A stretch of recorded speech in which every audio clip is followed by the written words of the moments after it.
एक मिनट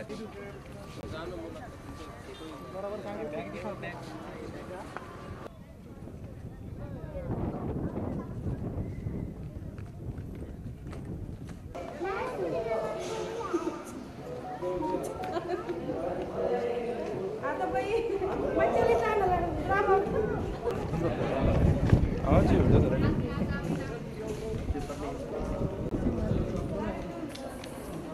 पर्यटनाची राजधानी म्हणजे छत्रपती संभाजीनगर। वेरूळ, अजिंठा जागतिक दर्जाचं पर्यटन स्थळ छत्रपती संभाजीनगर जिल्ह्यात आहे। बेबीचा मकबरा असेल, दौलताबादचा किल्ला असेल, ही पर्यटन स्थळं छत्रपती संभाजीनगरच्या वैभवात आणखीनच भर घालतात।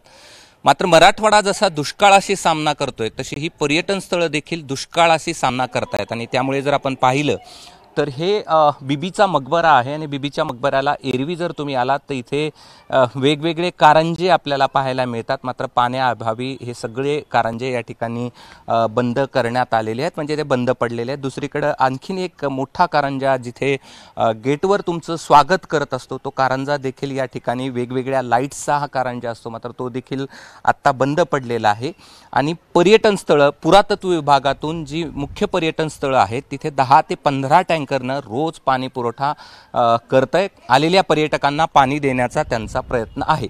मात्र हा जर आपण बीबीचा मकबरा पाहिला त्यात तुम्ही एंट्री केल्यानंतर बाहेर पडेपर्यंत कुठेही तुमची पाण्याची व्यवस्था या ठिकाणी नाही। आणि त्यामुळे तुम्हाला इथे जर यायचं असेल तर काही दिवस का होत नाही, परंतु उन्हाळ्याच्या झळासोबत सामना करण्यासाठी पाण्याची बॉटल तुम्ही सोबत ठेवायला हवी।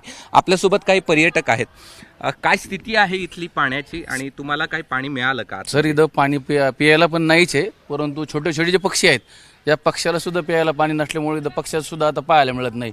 आणि जे काही कारंजे आहेत ते कारंजे या ठिकाणी सुरू नसल्यामुळे जे काही बालमुलांना आनंद घ्यायचा आहे समजा किंवा पर्यटकाला आनंद घ्यायचा आहे तो आनंद या ठिकाणी आपल्याला पाहायला मिळत नाही।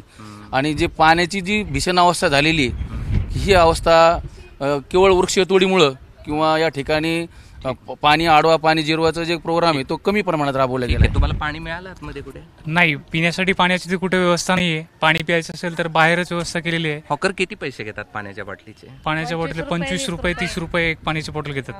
किती घेतात? 20 रुपये 25 रुपये 1 लिटर पाण्याचे। जी तुम्ही पाणी सोबत घेऊन आलात? हो, पाण्याच्या बॉटल्स सोबत, लहान लेकरांना सगळ्यांना बॉटल्स सोबत पाण्याच्या। बरं, निश्चित आपण पाहतोय की जसा दुष्काळाची सामना या ठिकाणी मराठवाडा करतो आहे, पाण्यासाठी लोक रात्रीचा दिवस आणि दिवसाचा रात्र या ठिकाणी करतायत, तशा फटका त्याचा पर्यटन स्थळांना देखील निश्चित बसतो आहे। आणि त्यामुळे पर्यटकच आता स्वतःच सांगतायत की ही परिस्थितीची जाणीव लक्षात घेता आम्हीच या ठिकाणी बॉटल सोबत घेतल्यात। पुरातत्व विभाग देखील प्रयत्न करत आहे की लोकांपर्यंत पाणी पोहोचावं, त्यासाठी वेगवेगळ्या पर्यटन स्थळावर रोज 10 ते 15 टँकरने पाण्याचा पुरवठा केला जातोय। मात्र पर्यटन स्थळं देखील पाण्यासाठीची त्यांची जी वणवण आहे आणि पर्यटकांची देखील पाण्यासाठीची जी वणवण आहे ती पर्यटन स्थळावर संभाजीनगर म्हणजे पर्यटनाच्या राजधानीतच पाहायला मिळते आहे। कॅमेरामन धनंजय दारुंटेसह मी कृष्णा केंडे, एबीपी माझा, छत्रपती संभाजीनगर। एबीपी माझा, उघडा डोळे बघा नीट।